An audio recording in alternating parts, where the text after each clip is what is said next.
হুম। মুখ বার মুখ যেতে পারিস না তোর বেরো বেটা আছে না এখন আছে হোক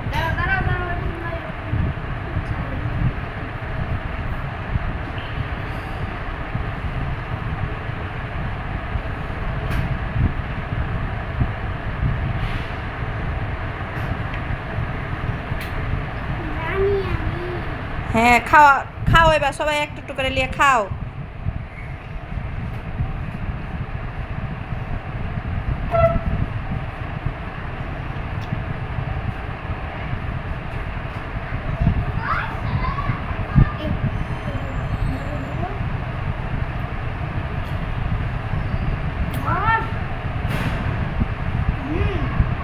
তাসনুবাকে দাও।